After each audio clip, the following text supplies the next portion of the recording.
90.3 FM. I am Solomon Ofem. First, our top stories. 40 repentant Boko Haram terrorists shortlisted for 2026 Nigerian Army recruitment undergo medicals in Borno. Atiku PRP Falana raised concerns as LP and Afenifere Sanwo-Olu back move for state police. 9 dead and 27 rescued as search ends at collapsed Lagos building. INEC yet to receive budgeted funds for 2027 general elections. On international news, Venezuela quick death toll rises to 235 as search for survivors continues. And in sport, Mbappe versus Haaland as France face Norway in World Cup group decider. Those are our top stories. Details coming up now.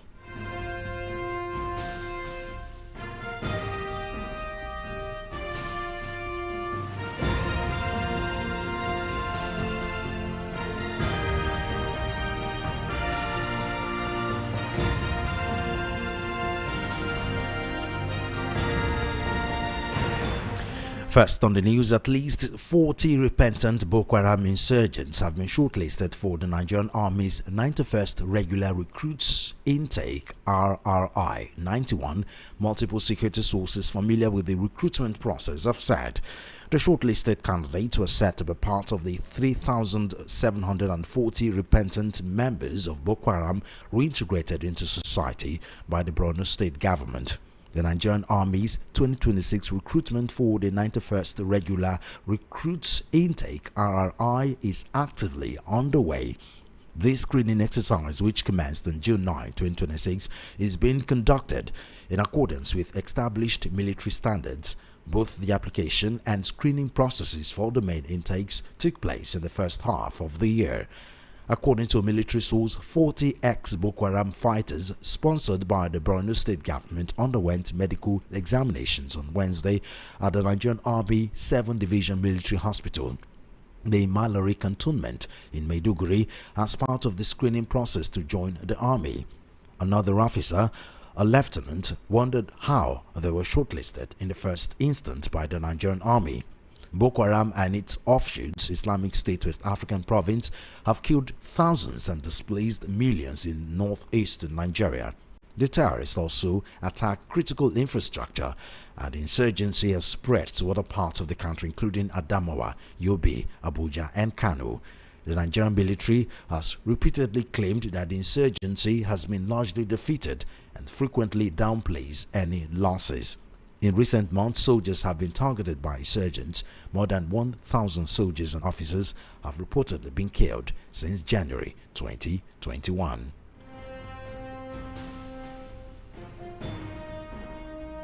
Now, the Senate's passage of the State Police Bill has triggered fresh opposition from political parties and stakeholders, with critics questioning the timing of the reform, the federal government's credibility to implement it, and the preparedness of states to sustain the proposed policing structure.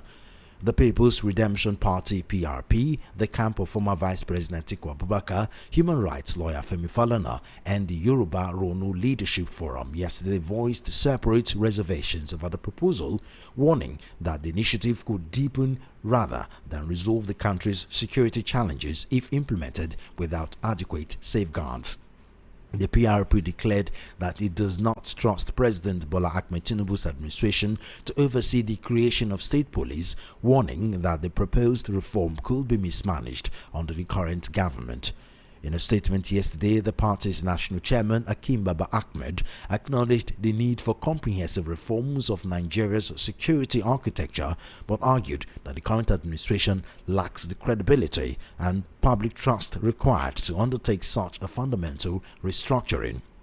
Similarly, the camp of former Vice President Atiku Abubakar faulted what it described as the hurried move to establish state police, alleging that the initiative was being driven by political considerations ahead of the 2027 general election.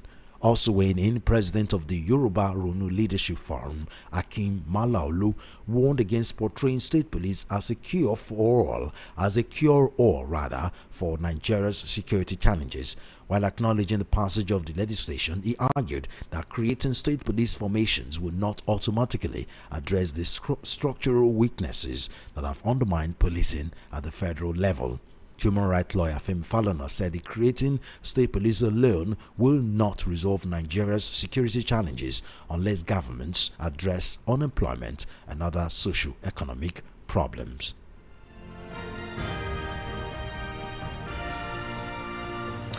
Meanwhile, the Lagos State Police Command says the explosion at the shoe materials market in the Mushin area of Lagos was not caused by an improvised explosive device IED, terrorist activities, sabotage, or any form of criminal use of explosives. One person was injured on Monday morning when a vehicle exploded at the shoe materials market in the Mushin area of Lagos. Speaking during a visit at the scene, Fatai Tijani, Commissioner of Police, Lagos State, said that the command received report of the explosion and immediately deployed explosive ordnance disposal EOD operatives to the area. According to Tijani, preliminary findings revealed that the explosion was caused by an improvised explosive device IED planted under a vehicle. He said the device was beneath the passenger side of the vehicle and detonated when the engine was started, adding that one person sustained injuries and is currently in stable condition at the hospital. Abimbola Adebisi, spokesman for the command, said in a statement on Thursday that subsequent investigations found no evidence of IED. Take a listen.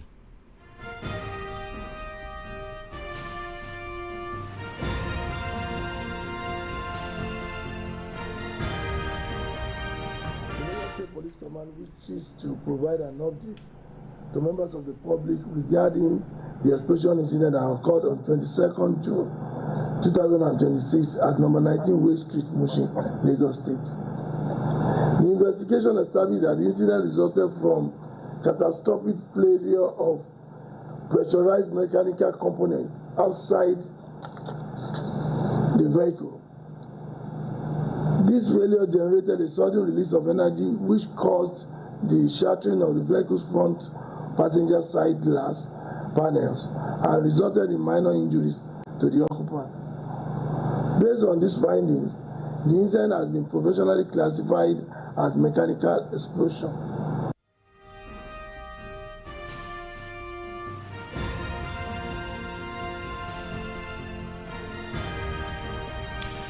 The Lagos State Emergency Management Agency, LASEMA, has concluded search, rescue and recovery operations at the site of the collapsed two-story building at Alakija bus stop, Satellite Town, rescuing 27 persons alive and recovering 9 bodies.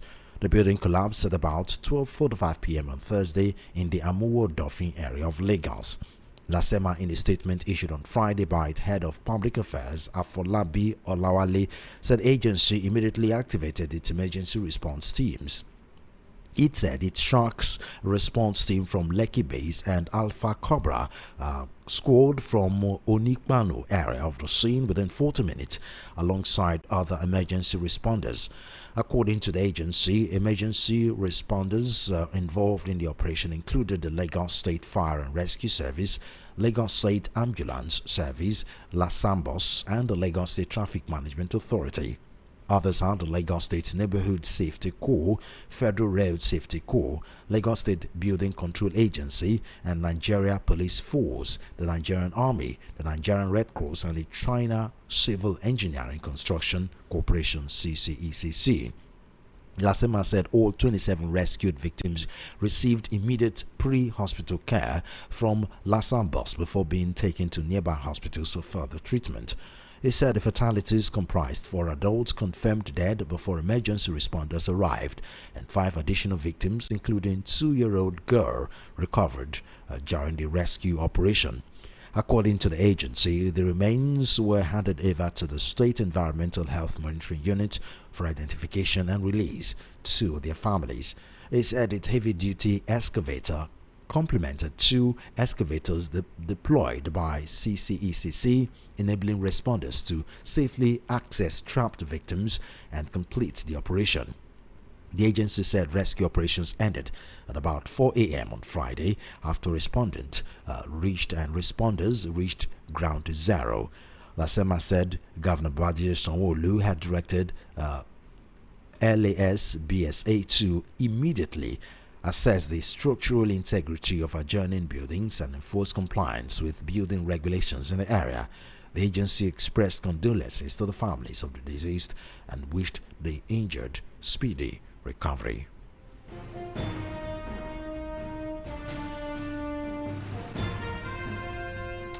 The Independent National Electoral Commission (INEC) says it is yet to receive budgetary allocations for the conduct of the 2027 general elections. The INEC National Commissioner in charge of voter education and publicity, Mohammed Haruna, disclosed this on Thursday in Abuja. Haruna spoke at a cross-sectoral interactive session organized by the Peering Advocacy and Advancement Center in Africa (PAACA) in partnership with Legis 360. The fireside chat, which brought together political parties, civil society organizations, CSOs, and INEC officials, focused on the just concluded Ekiti governorship election and INEC's preparations for the 2027 general elections. Haruna said although the commissioner was still awaiting the release of the funds, preparations for the conduct of successful 2027 elections were ongoing. INEC had proposed a total budget of 873.78 billion naira for the 2027 general elections, with substantial allocations dedicated to election operations, technology, and capital expenditure. The National Commissioner explained that the development was still within the time limit as the Electoral Act 2026, which provides that election funds due to the Commission for any general election shall be released not later than 6 months before the next general election. He, however, said that the Commission was already making arrangements for the procurement of new election materials, including bimodal voter accreditation system (BVAS) and other machines that were damaged, lost, or unrecovered during previous elections.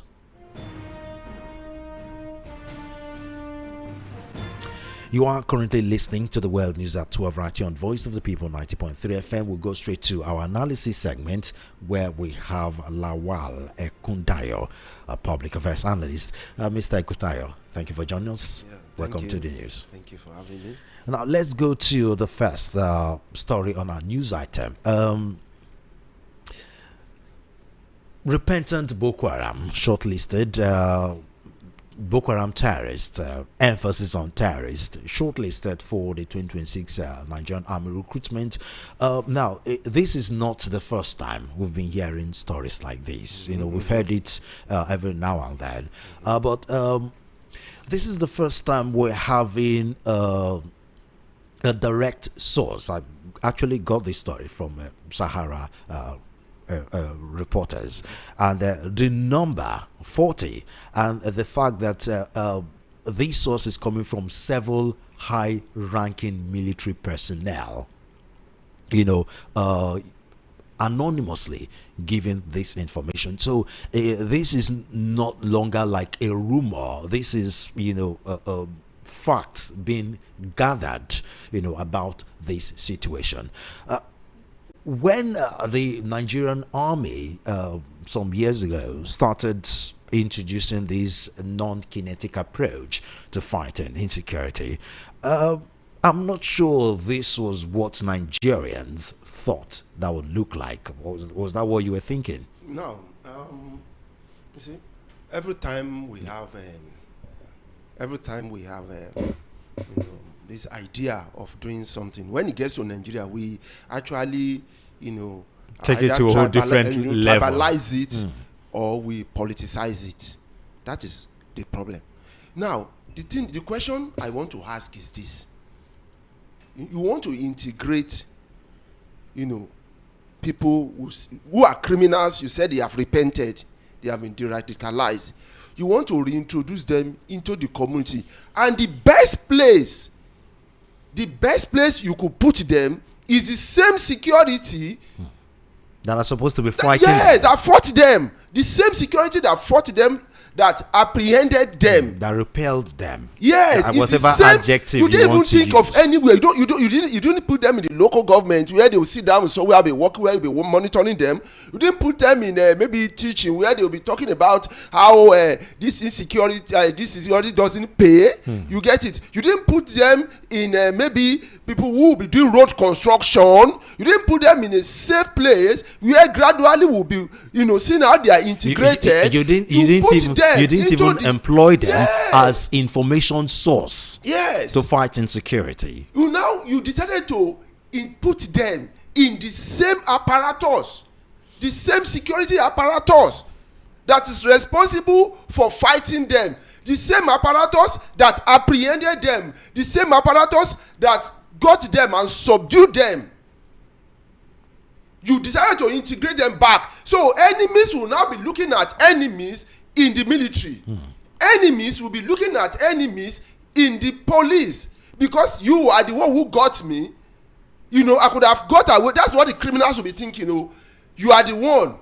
They'll be looking at the officer, that you are the one that stopped me from achieving what I want to achieve. If I had achieved that thing as a terrorist, I would have been promoted to a higher position. You, as the officer, are the one that stopped me.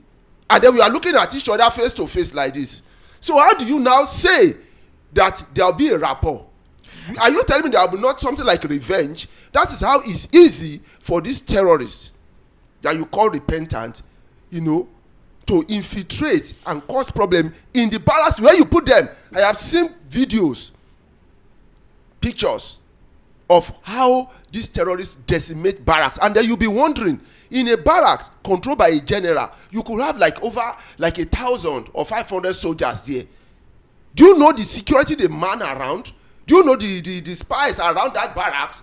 Do you know they always have this something very high, a structure in which you see military in those structures up there, using binoculars to monitor whatever goes around. Then the question is, how did those terrorists got close to the barracks and they decimate the barracks and destroy? If that thing did not occur from inside, there was an attack from inside the barracks before the one from outside now came in, because you have integrated enemies together in the same place. You put them back there and they'll be looking at each other.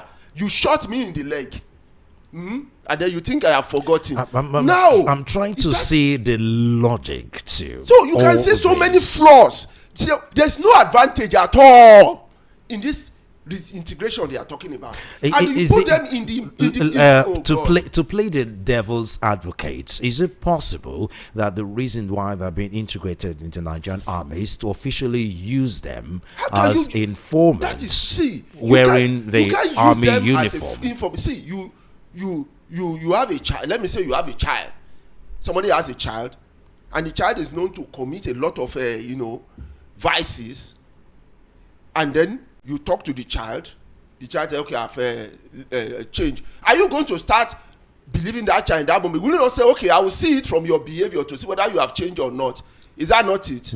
Now, which behavior, is it the best behavior to see that these terrorists have repented? So put them in the same apparatus that subdued them. It doesn't make sense, my God.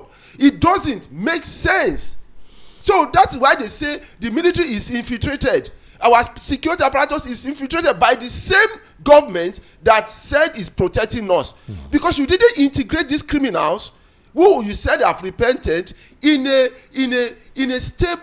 soft employment, for God's sake. Put them in a soft employment where they can be monitored, and gradually they'll fit into the society. You now put them in the same security apparatus that apprehended them. I mean, does it make sense? One is tempted to ask, how long did the rehabilitation go on? Because rehabilitation takes a whole lot of time, sometimes years. Yes. To rehabilitate I don't know how they people. do that radicalization, because it's a mental thing. How do you tell somebody you have hurt, or is a criminal who has killed people, who have raped, who have collected huge money for ransoms? You caught such people. You now said within a few months you have Rehabilitate de-radicalize them, and then you want to how do you know cognitively? This has to do with mental. You have already disarmed them. The next thing is for you to disarm them cognitively. We call it cognitively in education. You know, from their brain. You don't know what they are thinking from their brain, from their mind. So for you to know that they have actually changed, it has to be a gradual. You have to put them in a safe, monitorable situation, and they gradually see that truly they have, been properly de-radicalized. Not this one they did within short time, and then they return into the military, for God's sake. Into the military and the police. For them to bear arms. I mean, how do you now monitor? You now give them the same arms you took away from them some months ago. You gave it back to them. I mean, look at that. You didn't put them in a safe place where they will never touch arms. Because for them to hold their hands again, see, this is psychology. Somebody who knows how to use arms, maybe a gun, he has killed many people, he has raped, he has got involved in this terrorism, and then you took the weapon away from me. Have you taken the brain, the knowledge that he has acquired, the understanding he has acquired doing these criminal things? Have you taken it away from such person? Now give the person the gun again. That mentality came back immediately because he's holding what is used to. Yeah. And then before you know it, he's back in that thing. That is not how to de-radicalize, for God's sake. You de-radicalize by putting that person in safe spots.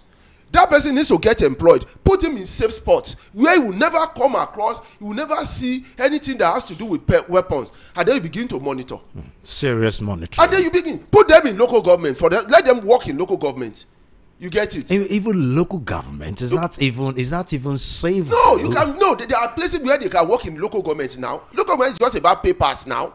They go about writing papers and whatever. What if they don't have the educational background? Because people. They said they train them there now. Didn't you hear? Look at what they said now. How many they said months? They also they train them skills. They train them whatever. They said they train them. What do you train them about? So if you train them in basket, they cannot get involved in building in the local government. Get involved in road monitoring or construction. Get involved in things that has to do with local government. Gradually, people see that within few months or 1 year or 2 years, these people have actually really changed. But you de-radicalize them in few months. You are returning them back to the same harm. Now, the harms, they now start bearing harms, and then what do you expect them to do? That's what they are used to do all over all their lives now. Another thing of note, rather, as I said, we got this information from Sahara reporters. The fact that senior military officers are able to anonymously give this information to journalists shows how disillusioned they are about how afraid they are about whether they are unacceptable. This thing is how chaotic, how problematic it is for them since they've been doing it. You get it, but they don't allow them to talk. If you talk now, they'll put you. They will court-martial. Yes, court-martial you.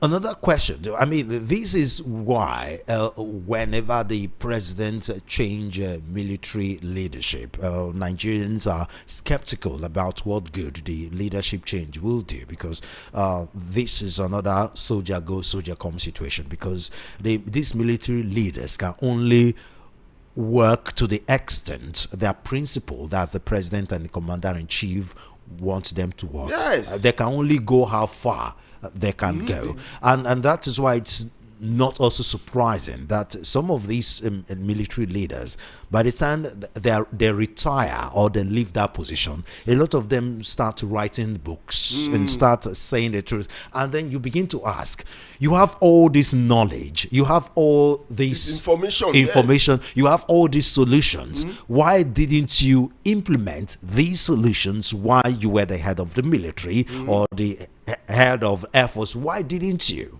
The reason is because of the system. They go along with the system. They believe that system will continue to be like that. But one day they will leave it. They've forgotten that one day they will leave it. They will go back into the society in which the system is expected to operate effectively. And then they will now face the same challenges people were facing when they were in the system. You get it? That's why you see in a normal society, you see reasonable people resigning. They'll just come out and say, I don't want to be part of your government again, because what you are doing is against my ideology. They step out and then they'll be able to talk. We don't have resignation culture in Nigeria. Because everybody is about selfish. Most of us, we're about this selfishness.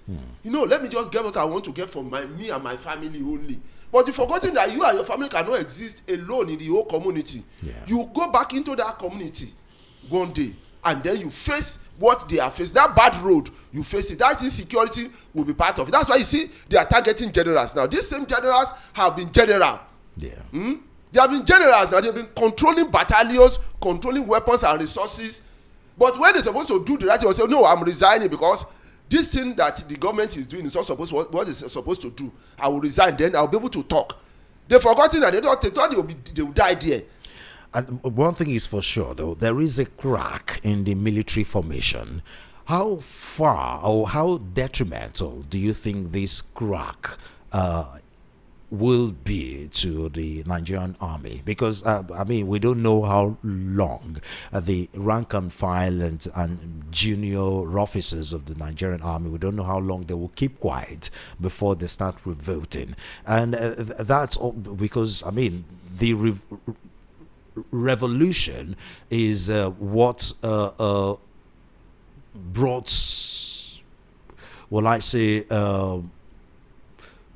what's the word? Brought denial of the coup situation that happened, because there was a lot of back and forth. There was a back and forth. There was no coup. Try them. They couldn't try them. We don't even know where direction. Exactly. I've never seen a society like Nigeria in the whole world. And that's why there were some rumors going on that this Nigerian army, these people that have been tried for coup, there's something going on. Some deep rot and corruption going on in the Nigerian army that these people are fighting against, and that's why they are being, court-martialed under the guise of coup.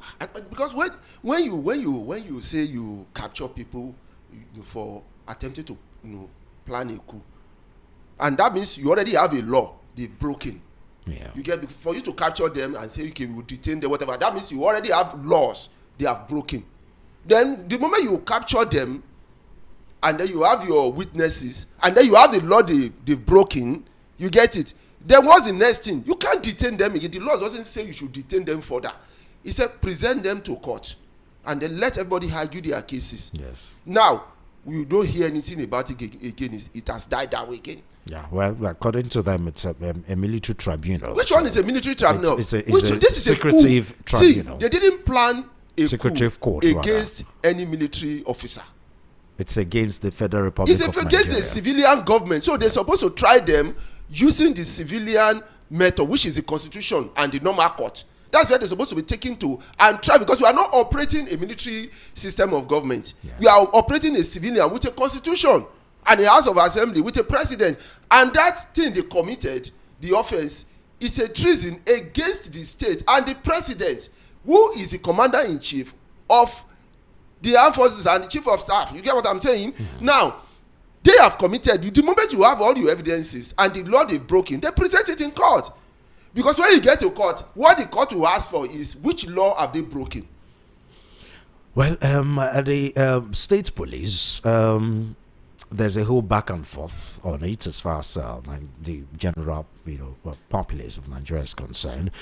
Some prominent Nigerians have raised concern that despite the welcome development of state police, there's still a huge number of concerns. Atiku Abubakar, PRP, Femi Falana are some of the high personalities that have raised concern about the state police. There have been questions about the timing of the reform, the federal government's credibility to implement it, the preparedness of states to sustain the proposed policing structure, and stuff like that. Now, when you look at these concerns and skepticism, do you think it's on the ride or override the need for state policing based on the situation that we are in at the moment? Now, that is why I said Nigeria, when it comes to Nigeria, you are dealing with a fictional book. A fictional book that is not real. like this Avengers film where somebody is flying all over the place and then you know this is MCU. not real. Yes, that is the way Nigeria is. It's totally not real. You know, it's not real. Kind of abstract. I don't understand because okay, we know state police is a necessity. We Yes, know it it is a necessity in running a government. We know that local government policing is absolutely Necessary. important. It's necessary. Yeah. But the thing is this: when it comes to now making that law to establish that's where we have problem in Nigeria. That's why I said Nigeria is a fiction. How you see them passing it in a hurry? You see them doing. The question is, you want to do something for 200 million Nigerians, and then a small bunch of people, you know, that we call the reps. It's okay. It's a normal thing. Sit down. Is this something you need to do within short time? For God's sake, where we have this, you know, a cohesive, this society that is homogeneous. I mean, it's heterogeneous. Well, some would argue that I mean it's desperate time calls for desperate measures. When you have a desperate time, you can't say because there's a criminal in the house you start firing everybody. You kill the innocent and the criminals together. Is that what you want? No. Now we have an issue, and then we say, okay, one of the main solution is to have state police. Then we want to have state police, and then you pass it in the next 2 weeks or 1 month or 2 months. Is that the way to do things? No. In other words, because you need to do it to achieve what you expect it to achieve, and that's why you need to allow it to pass through serious scrutiny. Because you want it. There's a problem. And then you think this is a solution. Because, you know, and then you can't use that solution to create more problems. Generally, Nigeria has always have a policing problem. You know, corruption. Then you need to make sure that you go through you go through the due process. Give it time to let it follow due, so that by the time we are presenting it, we are starting it, it will be so effective. This plan they are getting it. Ask them, where did they get the idea from?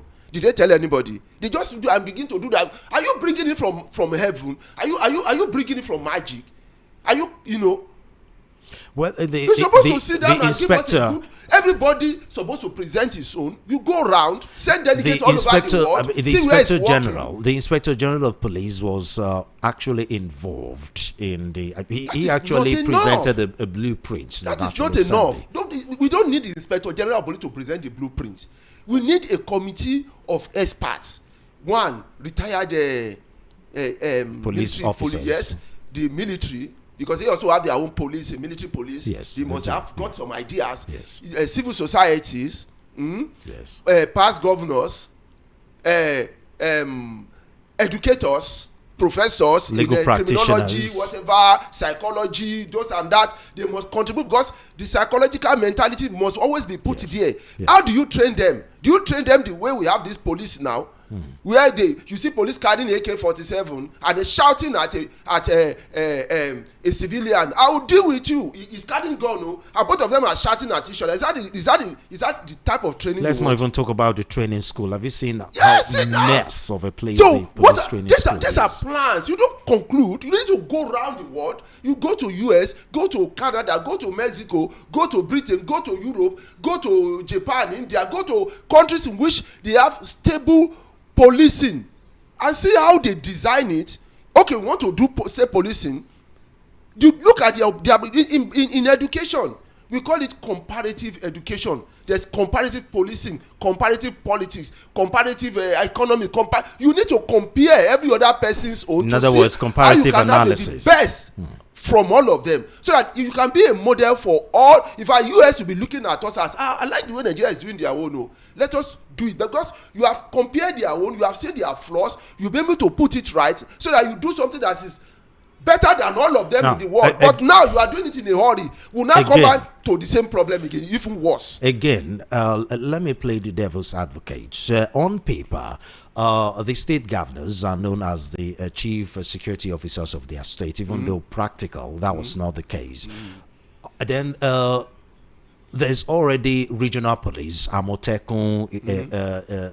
No, they are not police. They are just vigilantes. Yeah, but still, they were assisting the police, in security and all that. Yes. And then they already have these security votes, they've been going on for years.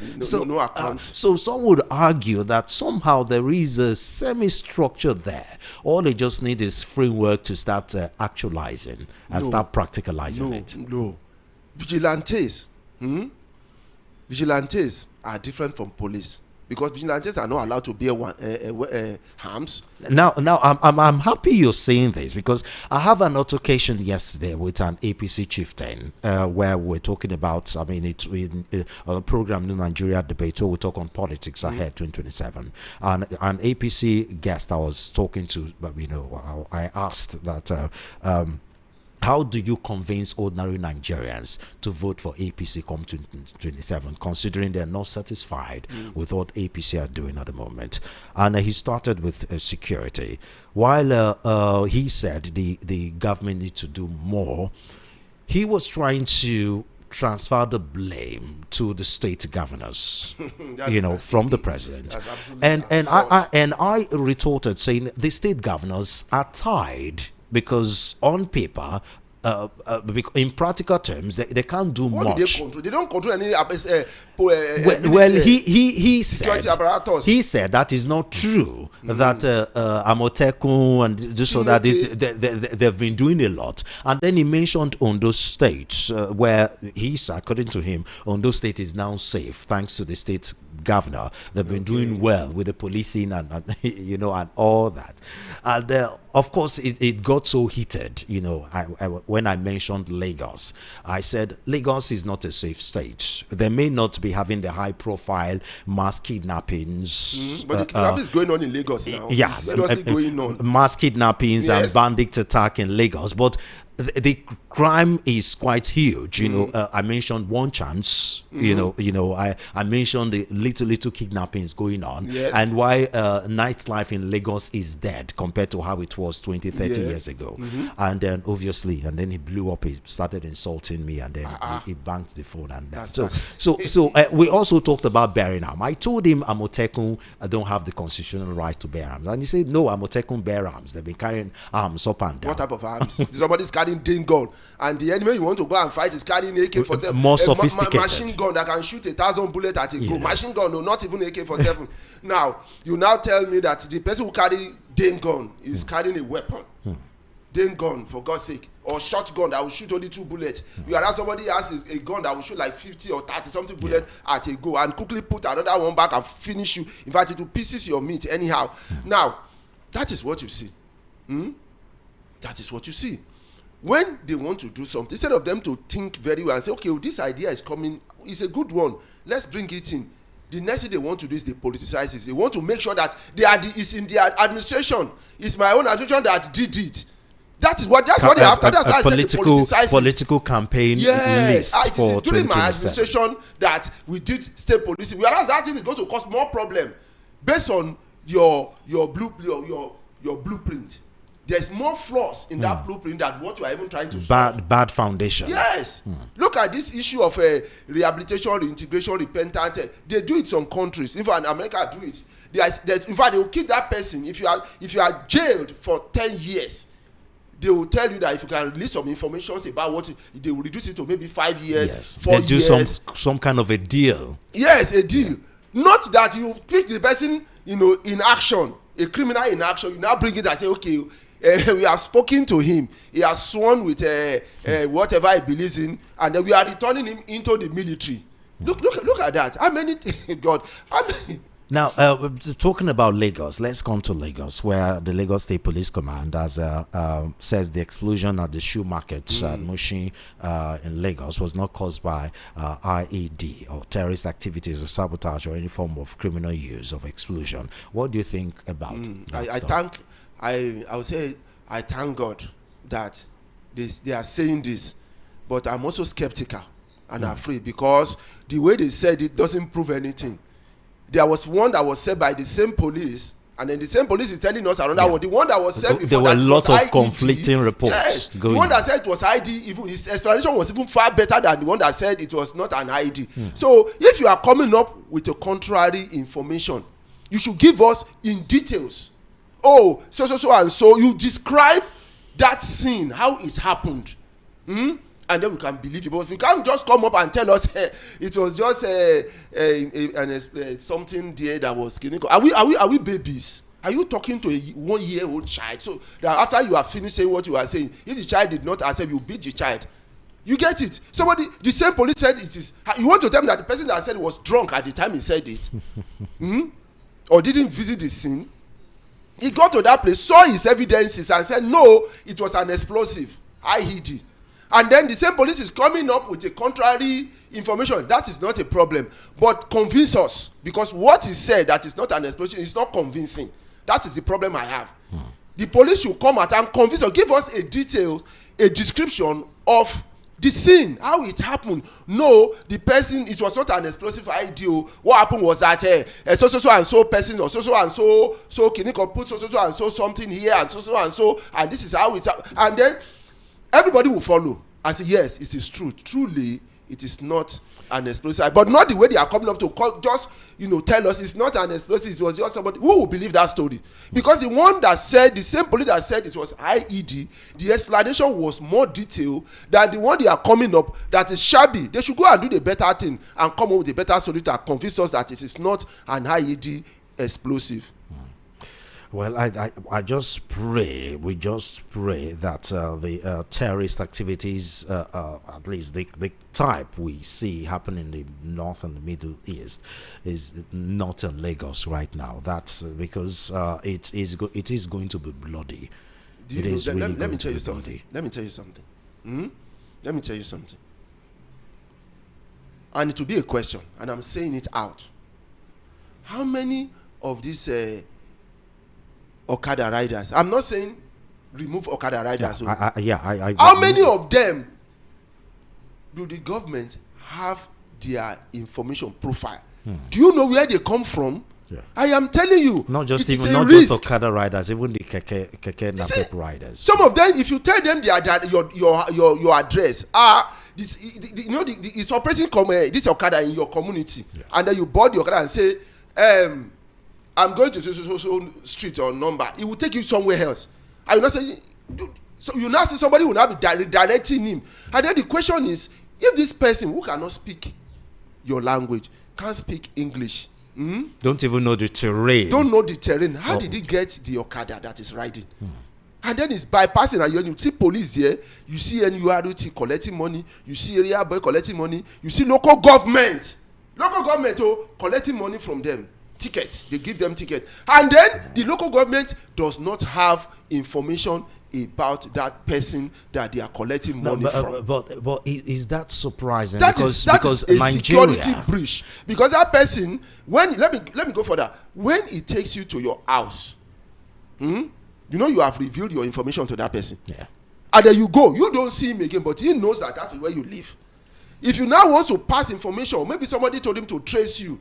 He's already giving the information, and then he can commit a crime and then disappear. You never see him again because you don't have a proof. What is wrong with the local government, for God's sake? Giving them form to fill, put your passport, fill your form. Where do you come from? What is Clinical? Who do you know here? Clinical, where do you live? And then sign, give them uniform and number. Nigeria, we've always have this data collection problem, and even with technology, internet, AI, it's not really. I mean, we don't even have an accurate sense of figure. It's not our country. Every time we talk about data. Or data. Because I pronounce it like Ibadan man. That I am. No, data. It is correct. Data is American pronunciation. Okay. Data is British. Is British pronunciation. So it's good whichever way. Now, when we talk about data, we are always talking about the federal government. But it's totally wrong. States, because federal government doesn't have a land. Community. Federal government has no land. Yeah. It is what it collects from the state and the local government that is using. Now, the question is, if the data in the local government is wrong, the data in the federal is going to have problem. I am telling you. Yeah, it's very. Now, this local government will never collect data. It doesn't care.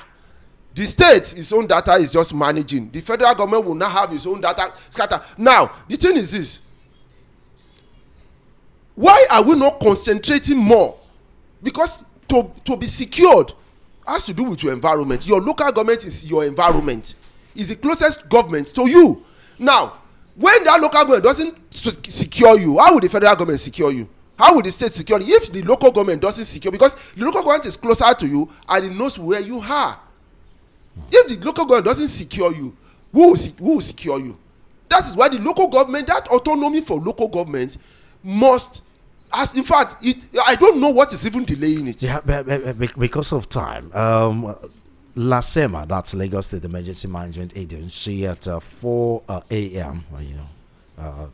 This morning, concluded search, rescue, and recovery operation at the site of the collapsed two-story building at Lakija bus stop, Satellite Town, where 27 persons were rescued, 9 persons died, including a 2-year-old baby.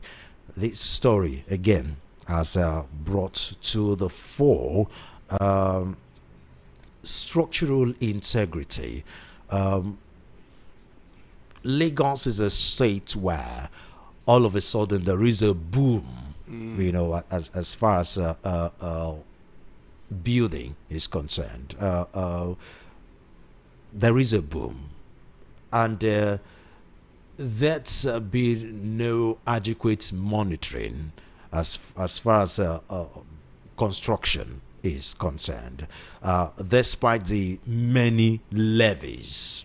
You know, yes, many levies. You see, different agency will come and collect levy for this, levy for that, levy for this, levy for that. When you see a tape in a building, it's not really because there is a structural integrity problem. Is because the person doing this building have not paid, have not said to them, not said to the particular. You know, what's your take? I'm going to marry this one you said with what I was saying before about the importance of local government in the structural running of a government.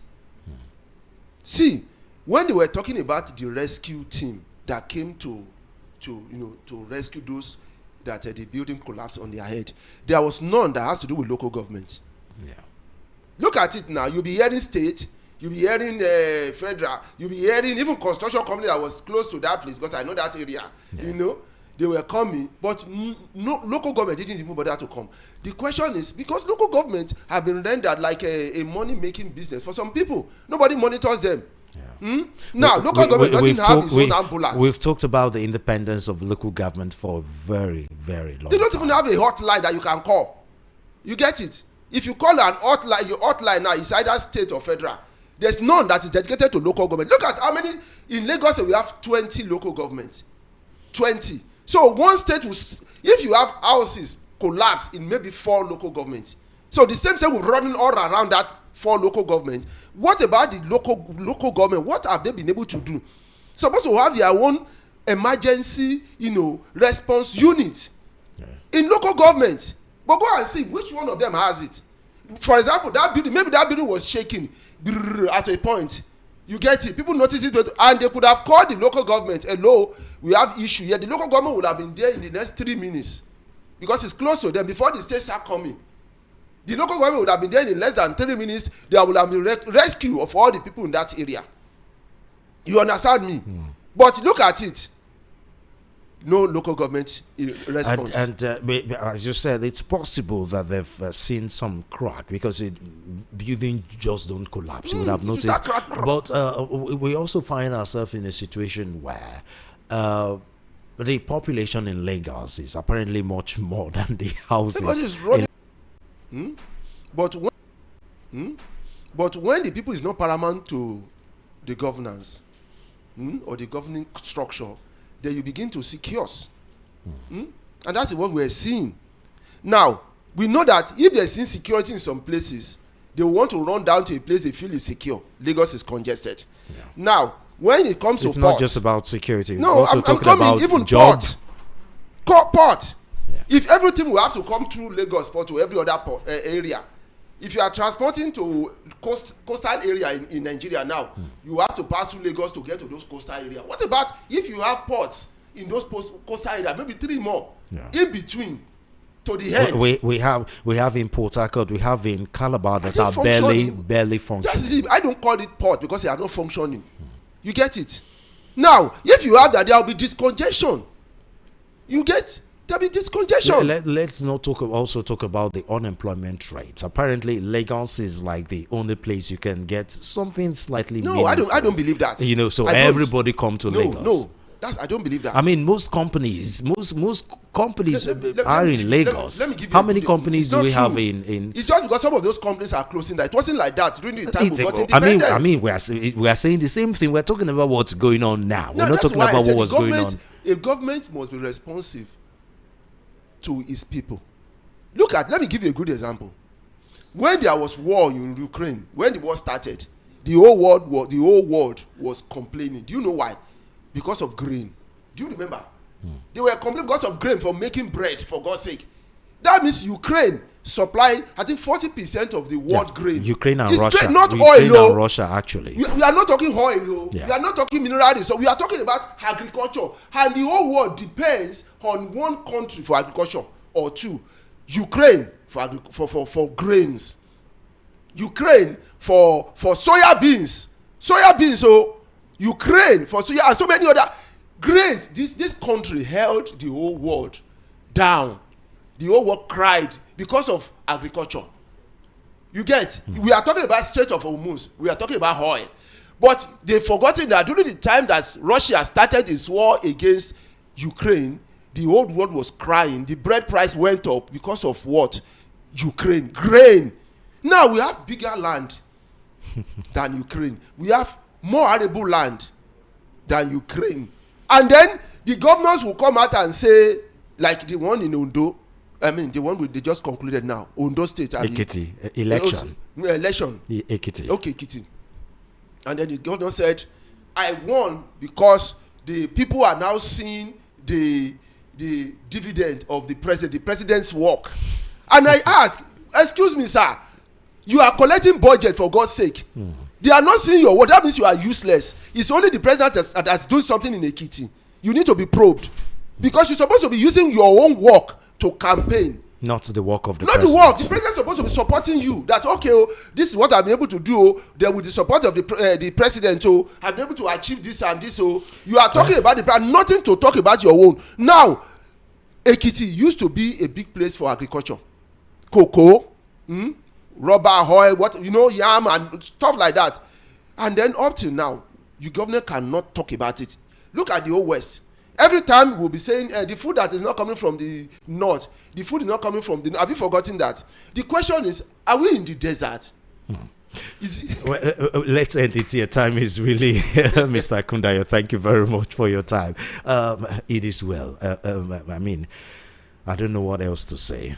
It is well. I'm tired of going spiritual because the amount of churches and mosques we have in Nigeria should be the most blessed country in the world. Unfortunately, we have a leadership problem. Again, thank you very much for your time. Thank you. That was Lawal Ekundayo, a public affairs analyst, talking to us live on the World News at 12 on Voice of the People 90.3 FM.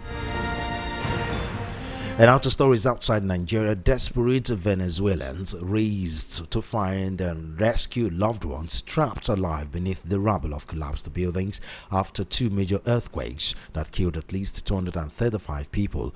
Buildings cracked, crumbled, and tilted precariously after the quakes, which the United States Geological Survey measures at magnitude 7.2 and 7.5 hit northern Venezuela within less than a minute of each other on Wednesday night. Powerful aftershocks could still be felt Thursday, and Health Minister Carlos Alvarado reported the death toll had risen to at least 235, with around 4,500 people injured. Rescue efforts moved slowly, with bodies still visible under debris hours after the quakes, while time ran out for some of those who were trapped and injured. In the city worst hit state of La Huera, north of Caracas, residents listened helplessly as a young girl cried out for help for hours. Elsewhere in La Hueras, 3 people could be heard in the rubble of a collapsed building. A doctor at the Domingo Luciana Hospital in the city, speaking on condition of anonymity, said children were arriving in ambulances alone after being pulled out of the rubble. And finally, on our sports news, a mouth-watering duel between informed goal scorers Kylian Mbappe and Erling Haaland will take center stage at the World Cup on Friday as France face Norway in a crucial Group I decider. Real Madrid star Mbappe and Manchester City striker Haaland have started the tournament in blistering form, neck and neck, and on 4 goals apiece in the race for the Golden Boot, just behind leader Lionel Messi on 5. On Friday, the two forwards will meet in a heavyweight collision at Foxborough outside Boston at 3 p.m. local time, and would top spots in the group up for grabs. France will look majestic in sweating aside Senegal, and Iran hold a slight advantage with their superior goal difference, meaning Le Bleu need only a draw to clinch first place in the group. But the Norwegians have been equally impressive, routing Iraq 4-1 in their opener before beating Senegal 3-2 on Monday. Haaland, playing in the first World Cup, has reveled in the global spotlight, playing with a swashbuckling gusto that could well ask hard questions of even France's experienced defense. The 25-year-old also embraced the tournament off the pitch, delighted at his ability to go sightseeing in New York City in relative anonymity. And just before we go a look at our top stories, 40 Boko Haram terrorists shortlisted, repentant Boko Haram terrorists shortlisted for 2026 Nigerian Army recruitment undergo medicals in Borno. Atiku PRP Falana raised concerns as LP Afenifere and Sanwo-Olu back move for state police. 9 dead, 27 rescued as search ends at collapsed Lagos building. INEC yet to receive budgeted funds for 2027 general election. Outside Nigeria, Venezuela quake death toll rises to 225 as search for survivors continues. And the sports news, Mbappe versus Haaland as France face Norway in World Cup group decider. And that's a wrap on the world news at 12 from Voice of the People 90.3 FM. I am Solomon Ofem. Good afternoon and thank you for listening.